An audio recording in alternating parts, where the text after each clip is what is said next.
Paz do Senhor, os irmãos, mais uma vez. Continuando a nossa série, né, Frutos do Espírito.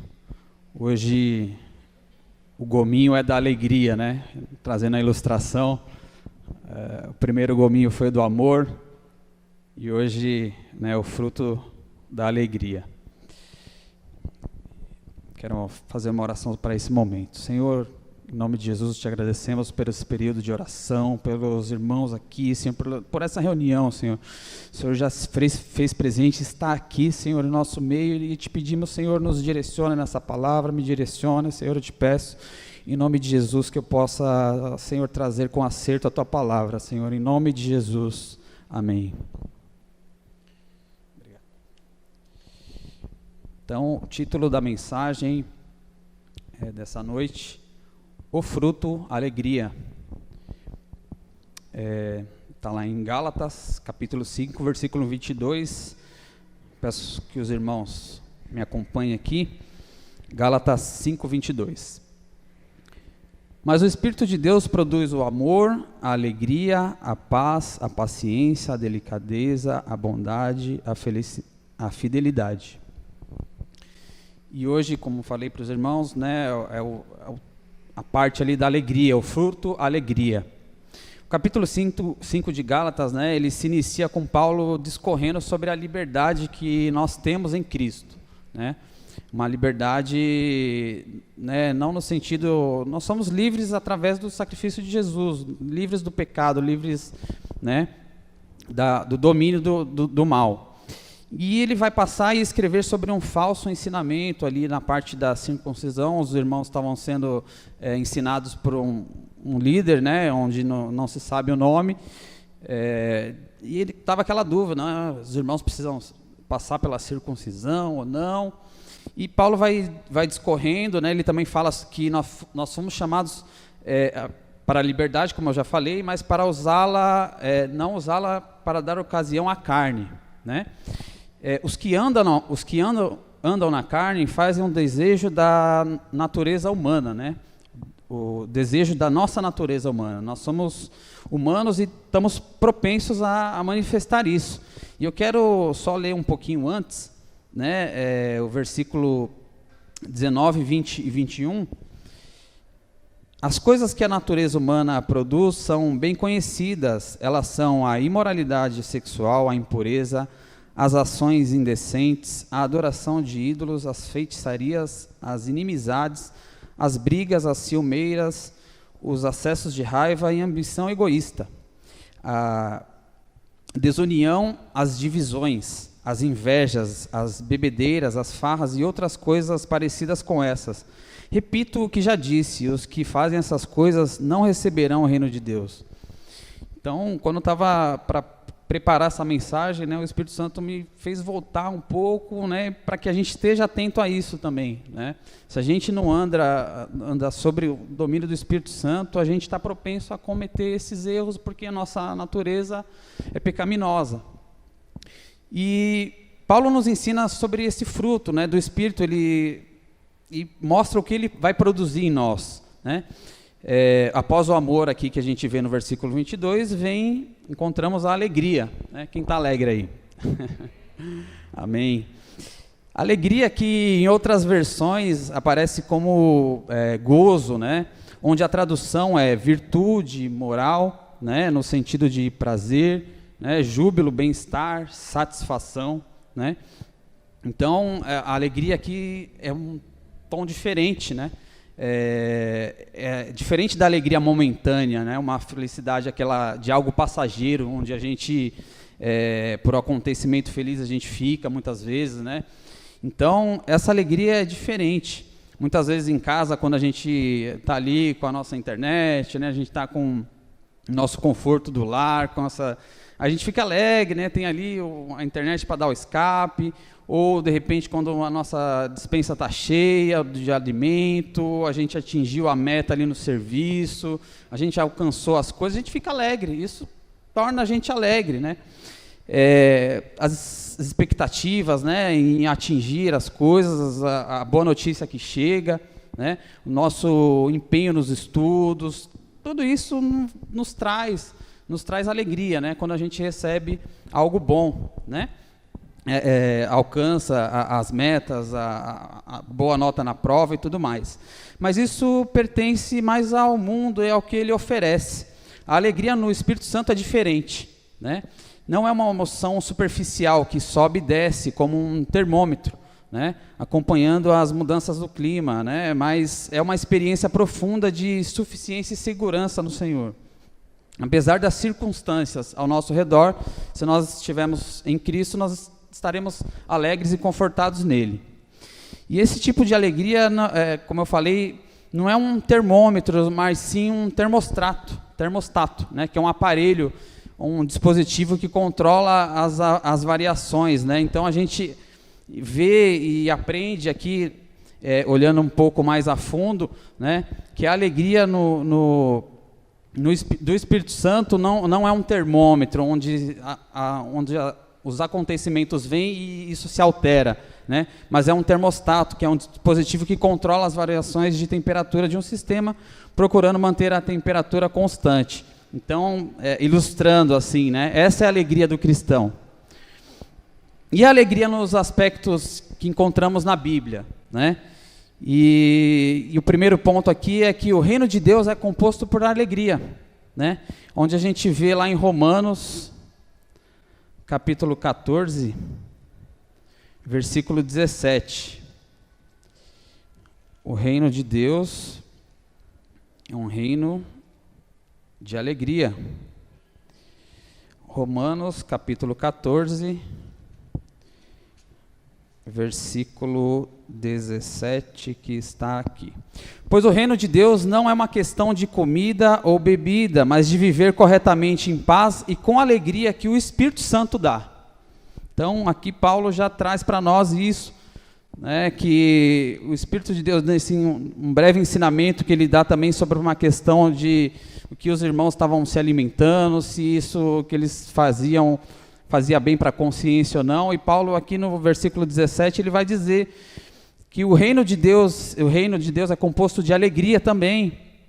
E mais adiante, falando sobre reino, a alegria diante dos anjos do céu, né, dos anjos de Deus, por um pecador que se arrepende, né? Isso também está registrado lá em Lucas capítulo 15, versículo 8 a 10. O reino dos céus fica em alegria, em festa, nesse momento. Lucas capítulo 15, do versículo 8 a 10. Jesus continuou, né? Ele vai falar sobre a moeda perdida. Se uma mulher que tem 10 moedas de prata perder uma, vai procurá-la, não é? Ele acende uma lamparina, varre a casa e procura com muito cuidado até achá-la. E quando a encontra, convida as amigas e vizinhas e diz: alegrem-se comigo, porque achei a minha moeda perdida.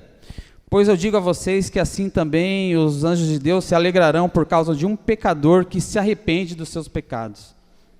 Glória a Deus. A alegria aqui, no domingo nós tivemos, né, almas aqui que se renderam ao Senhor, um casal, e nós temos que estar alegres diante disso, temos que, louvar e se alegrar também, porque os anjos estão em festa nesse momento, né? Possamos estar cientes disso, de que ter esse apreço, essa alegria pelas almas que serão alcançadas por Cristo. E também teve um acontecimento muito bacana também, que eu chorei de alegria, foi na conversão do meu tio. Meu tio era alcoólatra, né? E ele sofria muito, né? E uns 6, 7 anos atrás ele se converteu ao Senhor. E eu lembro que eu fiquei ali, chorei no momento, né, quando eu recebi a notícia dada por ele, inclusive. E nós temos que ter essa alegria, né, pelas almas, pela pessoa que está do nosso lado, que se quebrantou, que se rendeu ao Senhor Jesus. Que possamos estar alegres por isso. E temos também alegria na presença de Deus, né? Davi vai deixar registrado ali no Salmo 16, versículo 11. Né? Vou ler rapidinho também para os irmãos aqui. Salmos 16, versículo 11. Nós temos alegria em sua presença. Amém? Salmos 16, versículo 11. Tu me mostras o caminho que leva à vida, a tua presença me enche de alegria e me traz felicidade para sempre. Então aqui Davi está recolhendo algo, né, dizendo que a presença do Senhor o enche de alegria. E muitas vezes a gente está nos cultos e nós temos que estar alegre, e contemplar tudo que o Senhor fez e faz por nós, e mesmo se Ele não fizer, porque você está aqui, você está vivo, como nós oramos, nós temos o fôlego de vida, nós levantamos hoje, estamos aqui para ser, né, crentes melhores, crentes firmados nele, né? Então nós temos que estar alegre por isso, alegre, Senhor, quando cantamos, quando louvamos, quando oramos uns pelos outros. Isso nos traz alegria, estar diante de Deus, da tua presença nos traz alegria. E um outro ponto, a alegria no Senhor nos traz força.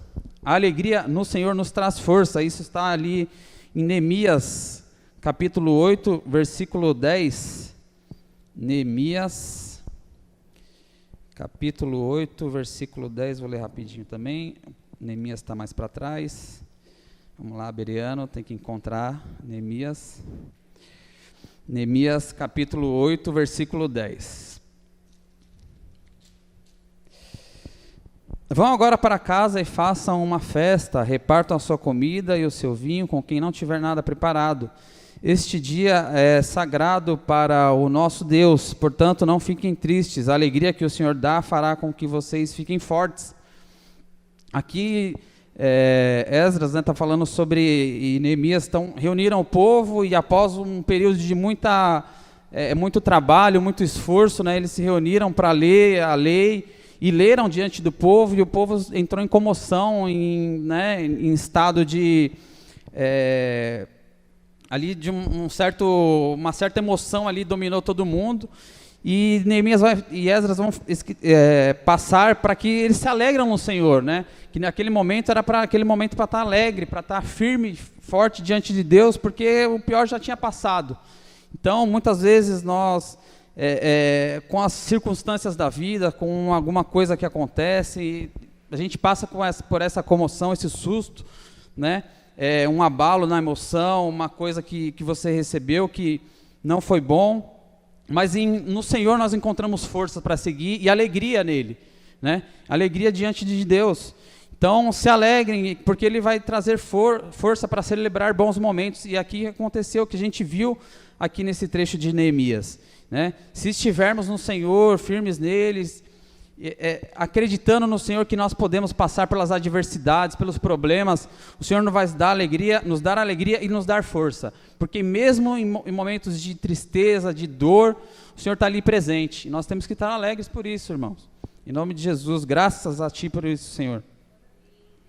Alegria, já fui entrando um pouco no tópico aqui 4, alegria apesar da dor e do sofrimento, né? A gente vai ver também no Salmo ali 30, versículo 11, né? Nós podemos passar por qualquer situação e podemos estar alegres, assim como a gente vê em Filipenses 4, Paulo escrevendo sobre esse assunto, sobre passar sobre dores e circunstâncias, qualquer situação, e estar alegre no Senhor. Então, Filipenses capítulo 4, versículo 4. Paulo vai discorrer sobre isso. Filipenses 4:4. Tenham sempre alegria, unidos com o Senhor. Repito, tenham alegria. Então, Paulo fala aqui sobre a unidade, estar reunidos e ter alegria no Senhor. E a carta de Paulo, né, aos Filipenses, ela é a chamada carta da alegria. Você vê só, que interessante. O Senhor preparou uma carta onde Paulo vai falar ali 16 vezes, citar a palavra alegria, né? Seja no sentido de satisfação, né? De alegria completa, gozo no Senhor, né? 16 vezes ele vai usar essa palavra, né, nessa carta que tem 4 capítulos só. E Paulo estava preso nessa situação. Então, é uma coisa assim maluca, e só Deus pode nos proporcionar isso. Mais à frente ali no versículo 11, nós vemos 10 e 11, Paulo vai falar assim, escrever assim: na minha vida em união com o Senhor fiquei muito alegre, porque vocês mostraram de novo o cuidado que tem por mim. Não quero dizer que vocês tivessem deixado de cuidar de mim, é que não tiveram oportunidade de mostrar esse cuidado. Não estou dizendo isso por me sentir abandonado, pois aprendi a estar satisfeito com o que tenho. Aqui fala de alegria, de satisfação, Paulo aprendeu com isso, e muitas vezes a gente tem que aprender. É claro que nós vamos passar por momentos de abundância, nós vamos ter momentos, a gente busca isso, mas nos momentos difíceis, nós temos que também estar alegre no Senhor. Nos momentos de dificuldade, nos momentos, muitas vezes, de angústia, que busquemos alegria no Senhor. Assim como Paulo, ele aprendeu a estar satisfeito em toda situação, em estar alegre em toda e qualquer situação. Então é o nosso Senhor que nos sustenta, que nos alimenta e nos traz alegria, o fruto alegria. Então, como eu disse, Paulo estava preso, né, nessa ocasião, e isso mostra a situação em que temos que estar alegre em todas as circunstâncias. E finalizando, a nossa alegria, ela é completa em Jesus, né? Nossa alegria tem que estar completa no Senhor. João capítulo 15, a partir do versículo 5. Quero ler com os irmãos. A nossa alegria se completa em Jesus. João capítulo 15, do versículo 5 em diante. Eu sou a videira e vocês são os ramos. Quem está unido comigo e eu com ele, esse dá muito fruto, porque sem mim vocês não podem fazer nada. Quem não ficar unido comigo será jogado fora e secará. Será como os ramos secos que são juntados e jogados no fogo, onde são queimados. Se vocês ficarem unidos comigo e com as minhas palavras continuarem em vocês receberão tudo o que pedirem. E a natureza gloriosa de meu Pai se revela quando vocês produzem muitos frutos, e assim mostram que são meus discípulos. Assim como o meu Pai me ama, eu amo vocês. Portanto, continuem unidos comigo por meio do meu amor por vocês. Se obedecerem aos meus mandamentos, eu continuarei amando vocês, assim como obedeço aos mandamentos de meu Pai, e Ele continua a me amar. Eu estou dizendo isso para que minha alegria esteja em vocês e a alegria de vocês seja completa. O meu mandamento é este: amem uns aos outros como eu amo vocês. Então a alegria no Senhor produz frutos e Ele nos dá essa alegria para estarmos obedecendo a Ele e produzindo, né, cada vez mais diante dele, né, quando as coisas não estão indo bem, né? Quando as coisas estão indo bem, a gente sente um júbilo, um bem-estar, uma sensação boa, mas quando as dificuldades chegam, muitas vezes caímos em até depressão. Mas a verdadeira alegria, ela transcende, né? Transcende as ondas das circunstâncias. Ela vem de um relacionamento constante com Jesus Cristo. Então, quando estamos em Jesus, andando no Espírito, ou seja, entrelaçados com Ele, superamos as adversidades e a alegria de viver com Jesus diariamente produzirá esse fruto em nós. Então, a respeito de nossos problemas, que estejamos alegres no Senhor, independente da situação, das circunstâncias, que possamos estar alegres nele, confiando nele. E esse é o fruto que produz. Então, é muito interessante. Vem o amor, Paulo vai citar sobre a alegria é importante, ela tem que estar em nós, em nossa vida, e na vida daqueles que seguem a Jesus, que tem o Espírito Santo, que você possa transbordar em alegria e se alegrar cada vez mais no Senhor Jesus. Amém? Obrigado pela oportunidade, pastor. Glória a Deus.